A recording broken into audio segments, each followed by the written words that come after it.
মেয়েদের এখন প্র্যাকটিস চলছে, আর মেয়েরা এখন নিজের মতো করে খুব সুন্দর কাজও করছে, প্রত্যেকেই ভালো করছে। তো এই দিদিভাইয়ের চোখটা যে মেয়েটি করেছিল সেও সুন্দর করেছিল, সফটের মধ্যে।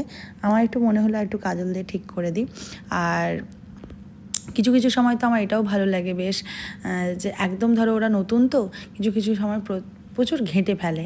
আমি তো ওদেরকে ঘাঁটতে দিই যে আগে ভুলটা করো, ভুলটা থেকেই না শিখবে।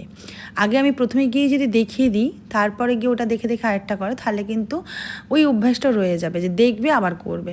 কিন্তু আগে নিজে ঘেঁটে একটা কালার যদি তৈরি করে বা আই মেকআপ তৈরি করে, তাহলে দেখবে ওদের নিজেদের কনফিডেন্সটাও বাড়ে। তাই আমি ওদেরকে আগে ঘাঁটতে দিই, তারপরে কিছু কিছু জনের সুন্দর বেরিয়ে যায় আর একটু ঠিক করলেই হয়ে যায়। বা কিছু কিছু জন হয়তো খুব ঘেঁটে ফেলেছে, সেটাকে আবার কারেকশন করতে হয়।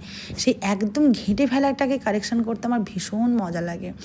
তো আমারও মনে হয় যে কতটা কি সুন্দর বের করতে পারি এই ঘাঁটাটা থেকে। মানে কনসিলার দিয়ে পুরো আই মেকআপটাকে চেপে দিয়ে আবার নতুন করে ক্রিয়েট করানো, এই ঘাঁটা থেকেই তৈরি করা যায় কেমনভাবে, সেটা আমার বেশ ভালো লাগে। তো দেখো এবার আমি এই চোখটা এইভাবে করেছি, কেমন লাগছে তোমরা জানিও। তো মেয়েরাও কিন্তু দারুণ কাজ করছে। চলো টাটা।